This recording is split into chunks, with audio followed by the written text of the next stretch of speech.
Hey guys, quick update from the homestead here.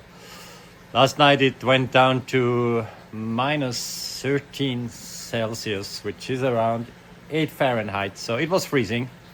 And for the first time ever since I have this setup in the winter time, when there is no heating in there, the eggs did start freezing. So they are for my own consumption, of course, and thankfully in our network we have other locations such as Florida, Louisiana, Texas, so we keep shipping eggs from there. But here is a stop in New Jersey for shipping eggs as of now, especially for the hatching eggs, but also the fresh eggs.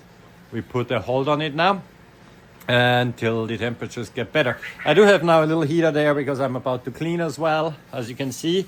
But let me have a little chat with you guys. You see, it's a hot mess in here, a little bit on this side. But regardless, I have already the dehydrator going. And while I do that job for my wife, I figured I'd talk a little bit with you guys. So, hi again. That's me, Christian, from Undique. Or Undique. You can pronounce it in two ways. It's English and Latin name. That's how we named our company and our network. And if you wonder what I'm doing, I am putting in, I think it's pork. My wife just told me there's jerky marinating in the fridge. Pop it in the dehydrator. So that's what I'm doing right now, and I figured I had a little chat with you guys. Obviously, this stuff is not for sale. This is for our own consumption. Maybe some lucky neighbors get to try them, and some friends. But yeah, it's for us. But yeah, speaking of dehydrator, since I'm on it, this is the same dehydrator what we use for dehydrating certain quail products. What we have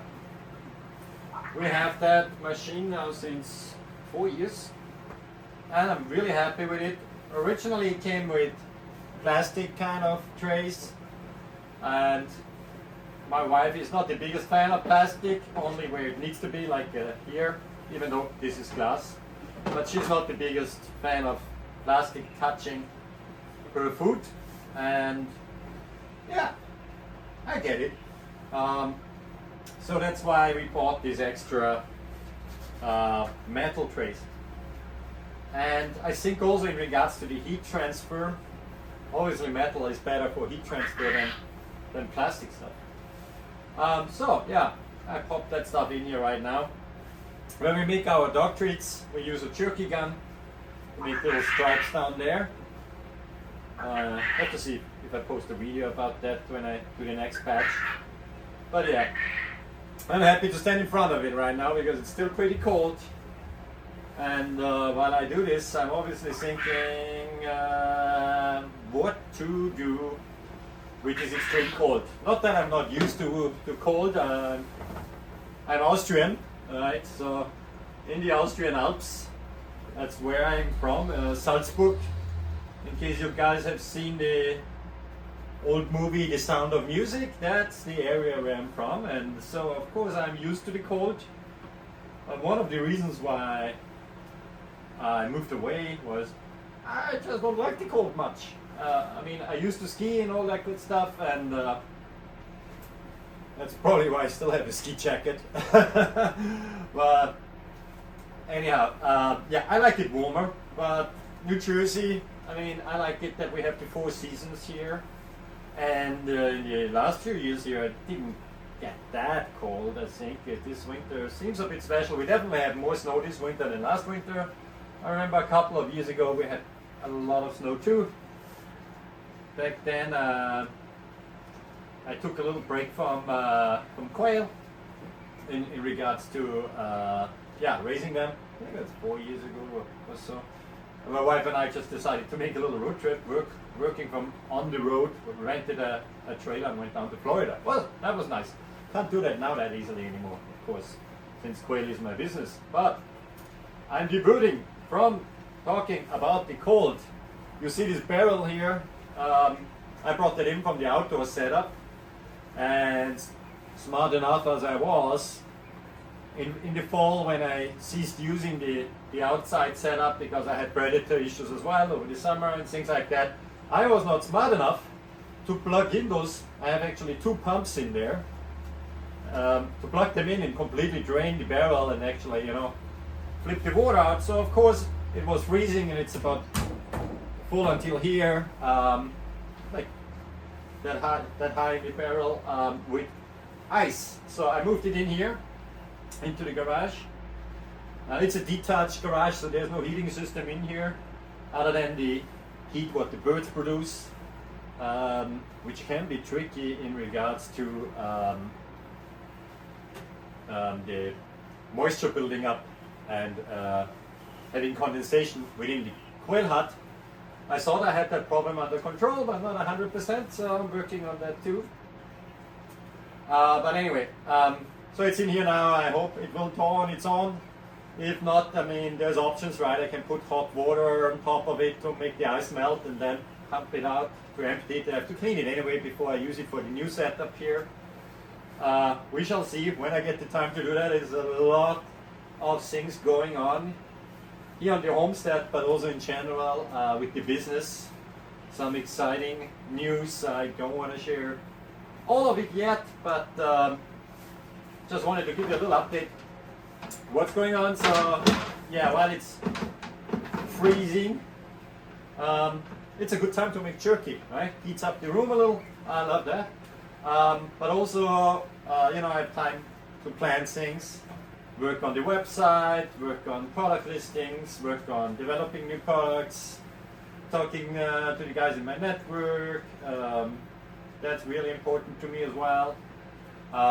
Working with new sales channels where we're gonna be able to sell our quail eggs, the hatching eggs, eggs for pets, the dog, pet, reptile products we have, and plenty of products we are about to launch as well. So it never gets really boring. I wish the day would have more than 24 hours, but hey, I take every day as it comes, I do as much as I can, and yeah, this way things get done eventually. So I wonder how this stuff will turn out. In regards to the cold, I do have a little heater which is originally for aquariums, to control the temperature in aquariums. I do have one laying around here. I think I saw that once on a garage sale or estate sale. I'm a big fan of this stuff, estate sales and garage sales, because you get sometimes brand new product for like dirt cheap, and you know, why not giving things a second life? You know, avoid things going to the landfill, like is I think a good idea. So yeah, I bought that. I might pop that in there eventually as well. The other setup over there, I keep that warm by adding hot water on top of it. I have to fill it up anyway, as I have no water running in this garage either, and I can't have garden hoses out right now. This is a great option. So now the sound should be a little bit better as well for you guys, I hope, since I closed that now. So that needs to be washed. That's done. It's on Jerky setting, 165 Fahrenheit or 74 Celsius. I say it always in both because there might be some old friends from Ireland, from Europe watching, or you know, Austria, or for our Canadian friends up there. Right? So that's running. I put it on a 26 hours timer. I think that should be sufficient, but I'll check on it anyway when I check on the birds later today. So, what else I wanted to share? Yeah, we have obviously the series going on the channel now in regards to the second build and the improvement of the first build. So, you know, if you want to watch that stuff, just don't forget to subscribe to the channel or set yourself a calendar reminder. I release new videos every Wednesday, usually around 7:30, unless it's a crazy day and I might run a little late. But that's what I'm doing.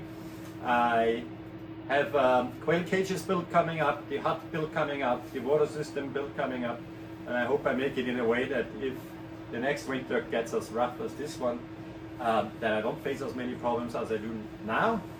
I have a tendency to do things improvised. That was a thing in Austria many years ago. They say, you know, we build a road, we improvise it, it's just temporary, and then it stays there for 10 years. Either they built it so well, or I don't know what was the reason for that back then. But and I tend to do the same thing. I improvise. In many cases, it lasts for a while, and I don't have issues. But in some cases, as you have seen in a previous video with the ventilation system, if I don't think about everything right away, then I have to fix it later. So I'm trying to get away a little bit from that habit, that I don't have to redo stuff. But hey, it's all a learning experience in the end.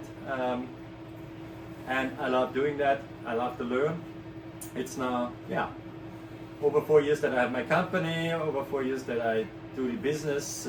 It's still a learning experience, and I love to learn.